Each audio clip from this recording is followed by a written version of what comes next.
இப்போ நம்ம let's go back to AWS ஓட கன்சோல். இப்போ இன்னைக்கு நான் வந்து நான் சொன்ன மாதிரி இன்னும் அவங்க 2 பேர் ஜாயின் பண்றதுனால நான் எக்ஸாக்டா கிளாஸ்க்குள்ள போகல.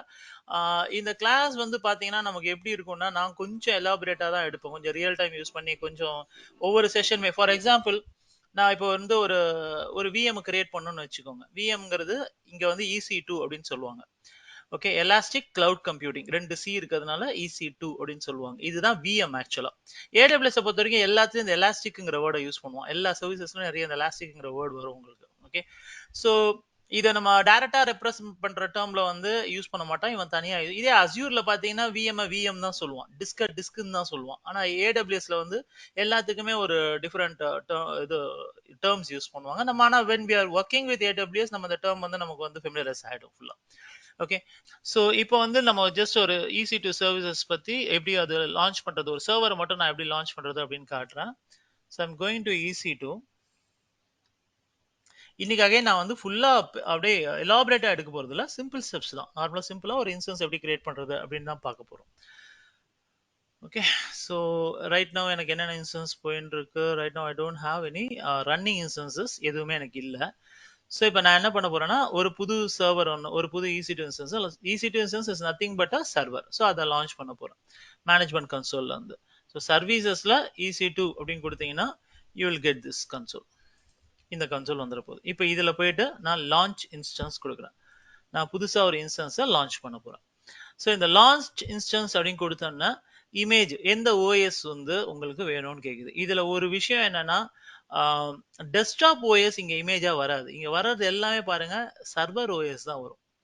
டெஸ்க்டாப் வந்து உங்களுக்கு இங்க இமேஜ் OS விண்டோஸ் 10 விண்டோஸ் 8 அதெல்லாம் வந்து வராது உங்களுக்கு. இங்க வர எல்லாமே வந்து சர்வர் OS தான். மெயினா விண்டோஸ் எடுத்தீங்கன்னா எல்லாமே சர்வர்ஸ் தான். லினக்ஸும் சர்வர் பேஸ் தான். ஓகே, லினக்ஸ்ல சர்வர் டெஸ்க்டாப்புக்கு பெரிய டிஃபரன்சஸ் கிடையாது.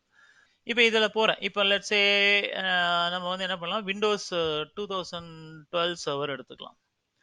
Okay, Windows server 2012 R2 base. Okay, இதுல வந்து ஒரு முக்கியமா என்ன கவனிச்சுக்கோங்கன்னா AWS வந்து உங்களுக்கு 12 மந்த்ஸ் ஃப்ரீ கொடுக்குறான். 12 மந்த்ஸ் ஃப்ரீனா எல்லா சர்வீசஸும் எப்பவுமே ஃப்ரீ கிடையாது. 12 மந்த்ஸ்ல அவன் இந்த ஃப்ரீ டயர் எலிஜிபிள்னு சொல்றது தான் ஃப்ரீ. ஓகே, அதை தான் நம்ம செலக்ட் பண்ணணும். இப்போ நான் மேலே போயிட்டு வேற ஏதாவது பார்த்தீங்கன்னா 2016 SQL இது எனக்கு ஃப்ரீ கிடையாது, இதுக்கு எனக்கு சார்ஜஸ் போட்டுருவான். அவன் தான் 12 மந்த்ஸ் ஃப்ரீன்னு சொன்னானே, 1 இயர் வந்து ஃப்ரீன்னு சொன்னானே, எப்படி சார்ஜஸ் போட்டா நம்ம யோசிக்க கூடாது. அவனே அதுக்குள்ள ஃப்ரீ டயர் எலிஜிபிள் எதை கொடுத்துருக்கானோ அதை தான் செலக்ட் பண்ணணும். பிளஸ் அதுக்குள்ள இருக்க ஸ்பெசிஃபிகேஷனும் அவன் தர லிமிடேஷனுக்குள்ள இருந்தா மட்டும்தான் நமக்கு அது ஃப்ரீயா இருக்கும். இப்போ நான் என்ன பண்றேன், மைக்ரோசாஃப்ட் விண்டோஸ் சர்வர் 2012 R2 தான் இன்ஸ்டால் பண்றேன். ஸோ இப்போ பாருங்க நமக்கு ஃப்ரீ டயர் எலிஜிபிள் என்ன பண்ணிருக்காங்கன்னா T2 மைக்ரோ அப்படிங்கிற அந்த சைஸை தான் நம்ம கொடுத்துருக்கோம். T2ங்கிறது ஃபேமிலி, அதுல டைப் வந்து T2 மைக்ரோ அப்படின்னு சொல்லியிருக்கோம். இப்போ இதுல ஒரே ஒரு virtual CPU 1 GB of RAM தான் நமக்கு தரோம். இதுதான் ஃப்ரீ டயர் எலிஜிபிள். என்னோட 12 மந்த் சப்ஸ்கிரிப்ஷன்ல அந்த ஃப்ரீ இதுல அக்கௌண்ட் சப்ஸ்கிரிப்ஷன் ஆகுதுல எனக்கு இதுதான் வந்து ஃப்ரீயா எலிஜிபிள் தரோம். ஸோ EBS இப்போ நான் என்ன பண்றேன், ஓகே நான் இதே செலக்ட் பண்ணிக்கிறேன். செலக்ட் பண்ணிட்டு நெக்ஸ்ட் கான்ஃபிகர் இன்ஸ்டன்ஸ் டீடைல் போறேன். Okay, so number of instance எத்தனை உங்களுக்கு ரன் பண்ணணும், ஒரு நேரத்தில் ஒரு சர்வர் தான் பண்ணணுமா இல்லை நிறைய சர்வர்ஸ் லான்ச் பண்ணணுமா, அந்த ஆட்டோ ஸ்கேலிங் கான்ஃபிகரேஷன் பண்ணால் மல்டிபிள் போகலாம். நம்ம அதெல்லாம் இன்டெப்த்தாக பார்ப்போம். இப்போதைக்கு நான் ஒரு இன்ஸ்டன்ஸ் தான் போகிறேன். இதுதான் நான் சொன்ன அந்த VPC நெட்வொர்க். ஓகேவா, இது வந்து டிஃபால்ட். நீங்க ஒரு அக்கௌண்ட் ஒரு ரீஜன்ல கிரியேட் பண்ணிட்டாலே இங்க மேல பாக்குறீங்களா, இதுதான் ரீஜன். இப்போ நான் இருக்கிற ரீஜன் வந்து மும்பை. இந்த மாதிரி இத்தனை ரீஜன்ஸ் இருக்கு.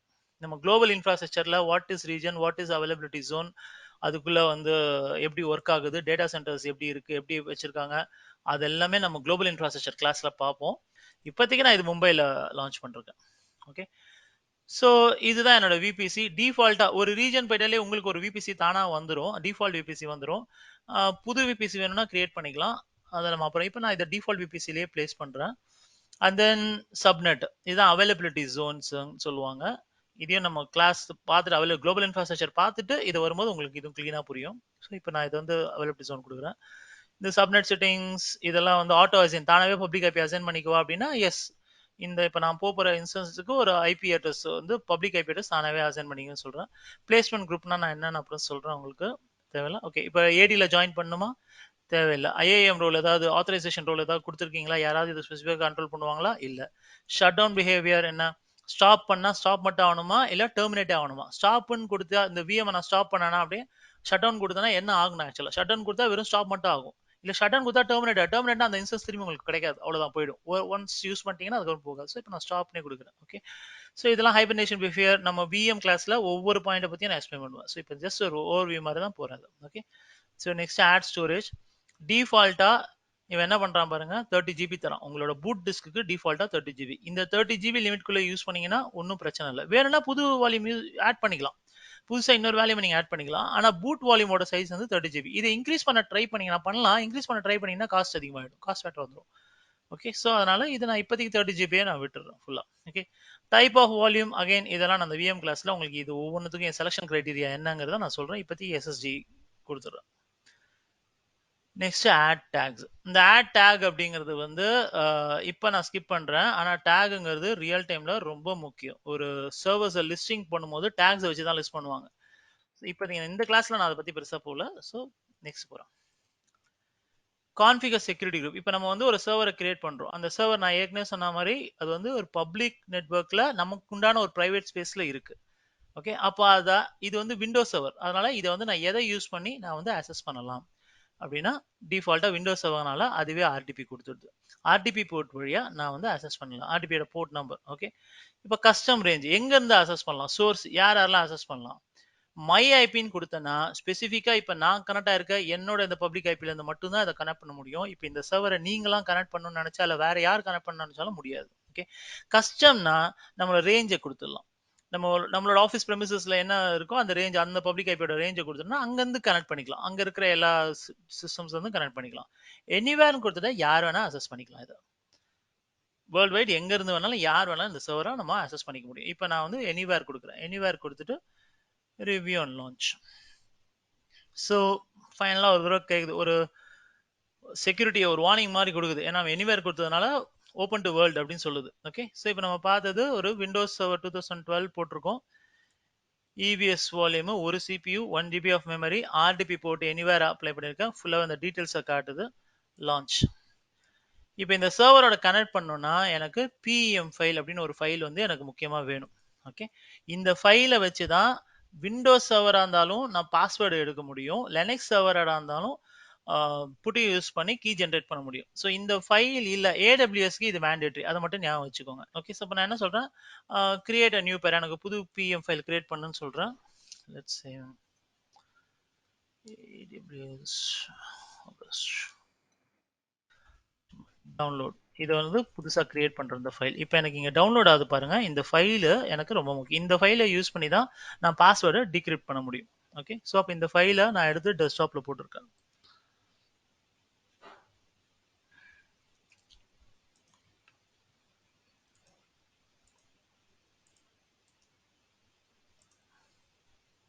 ஸோ ஏடபிள்யூஎஸ் ஏயுஜி இதுதான் வந்து என்னோட பிஎம் ஃபைல். இந்த சர்வரை நான் ஆக்சஸ் பண்ணணும்னா இந்த பிஎம் ஃபைல் எனக்கு வேணும். ஓகே, ஸோ இப்போ நான் புது ஃபைலை கிரியேட் பண்ணிட்டேன். இப்போ லான்ச் இன்ஸ்டன்ஸ்.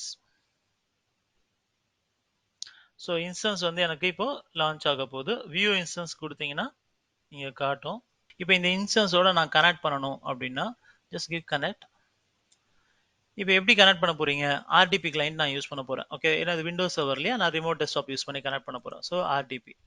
அப்போ என்ன பண்ணலாம், டவுன்லோட் ஆர்டிபி ஃபைல். ஆர்டிபி ஃபைலை டவுன்லோட் பண்ண சொல்லுது.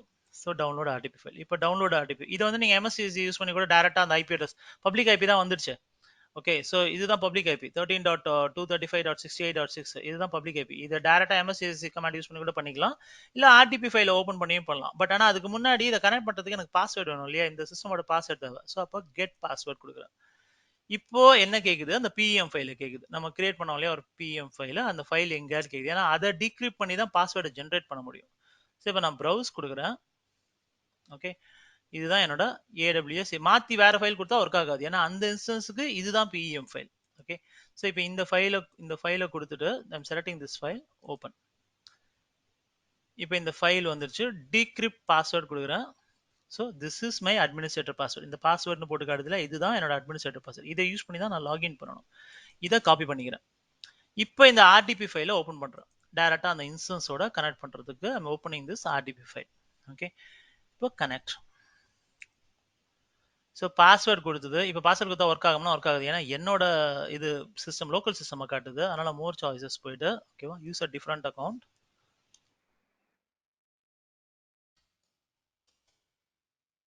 administrator பாஸ்வேர்ட் நம்ம அங்க கிரியேட் பண்ண இந்த பாஸ்வேர்ட் இங்க காப்பி பண்ணாலே அது ஓகே ஓகே இப்போ கனெக்டிங் வித் எஸ்